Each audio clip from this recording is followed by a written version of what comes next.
এবার পশ্চিমবঙ্গে তৈরি হচ্ছে ব্যাম্বু সল্ট। শুনতে অবাক লাগছে?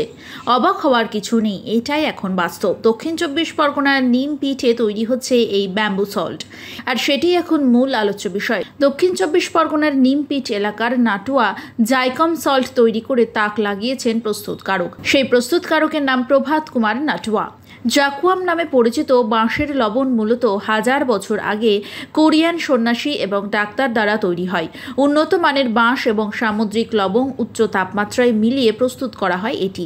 এই লবণ মানবদেহে হজম শক্তি, ইমিউনিটি সিস্টেম এবং অন্যান্য রোগ প্রতিরোধ করে। এই লবণে রয়েছে অধিক মাত্রায় মিনারেলস, ম্যাগনেসিয়াম, ক্যালসিয়াম, আয়রন ও পটাশিয়াম, যা হার্টকে ভালো রাখে এবং চর্মরোগ দূর করে। প্রতিদিন এই লবণ ব্যবহারে ব্যাকটেরিয়া ছত্রাকের সংক্রমণ রক্ষা পায়।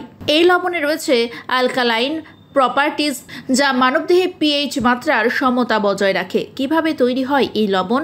জানা যায় সামুদ্রিক লবণ এবং নির্দিষ্ট মাপে কাটা বাঁশ মূলত উপকরণ এই লবণ তৈরি করে। প্রথমে নির্দিষ্ট মাপে বাঁশ কাটা হয়, তারপর সেই ফাঁপা বাঁশের মধ্যে লবণ ঢুকিয়ে কাদা দিয়ে মুখ বন্ধ করে উচ্চ তাপমাত্রায় আগুনে পোড়ানো হয়। এতে বাঁশের সমস্ত উপাদান লবণের মধ্যে মিশে যায়।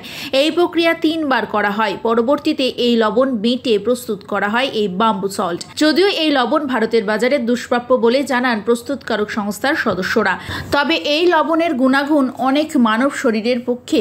যদিও বাংলার বাজারে এই লবণ তৈরি করে এখন ভারতীয় বাজারে আনার ব্যবস্থাও করছে ওই সংস্থা। এই লবণ সম্পর্কে উদ্যোক্তা প্রভাত কুমার নাটুয়া জানাচ্ছে, এই লবণ বহু মূল্যবান, মানব দেহের জন্য অত্যন্ত উপকারী এবং এই লবণ বানিয়ে তিনি বর্তমানে লাভের মুখ দেখেছেন।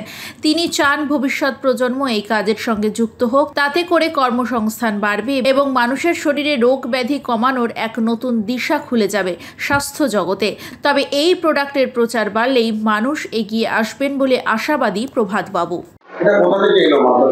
এটা আমার কিছু বন্ধু আছে যারা বিদেশে থাকে, তো তারা বললো নাটুয়া এটাকে তুমি ট্রায়াল করে দেখতে পারো। যখন আমি ট্রায়াল করলাম তো দেখলাম এর প্রচুর কাজ। কিভাবে তৈরি হয় মূলত এটা ঝাড় থেকে প্রাপ্তবয়স্ক বাঁশ আমরা সংগ্রহ করি। মূলত 3 বছর উঠে হলে খুবই ভালো হয়। সেই বাঁশকে আমরা এনে সেটাকে পাওয়ার বলা হয় বাঁশে, সেই খণ্ডকে কাটিং করে তার মধ্যে আমরা সি সল্ট করি। সি সল্ট ভরে সেটাকে সিল করা হয়, কাদা দিয়ে সিল করা হয়। করে সেটাকে চুলার মধ্যে দিয়ে বা ভাটির মধ্যে দিয়ে সেটাকে রোস্টেড করা হয়। এবার রোস্টেড করার সময় বাঁশের মধ্যে যে খনিজ পদার্থ আছে তার মধ্যে কনভার্ট হয়ে যাচ্ছে। তো সেই কনভার্ট হয়ে যাওয়ার পর আস্তে আস্তে বাঁশটা সব পুড়ে বাঁশটা ছাই হয়ে যায়, লবণটা থেকে যায়। এই লবণের মধ্যে পর্যাপ্ত পরিমাণে বাঁশের মধ্যে যে খনিজ সম্পদ আছে সেটা সংগ্রহ হয়, আর এটাকে আবার আমরা ডাস্ট করি, আবার বাঁশের মধ্যে হয়। এইভাবে অনর্গল 3 বার এই প্রক্রিয়া হয়ে থাকে। সবার করলে 6 বার হবে, 9 বার করলে 9 বার হবে। মূলত আমরা 3 বার করে থাকি। এটাকে 3x বলা হয়।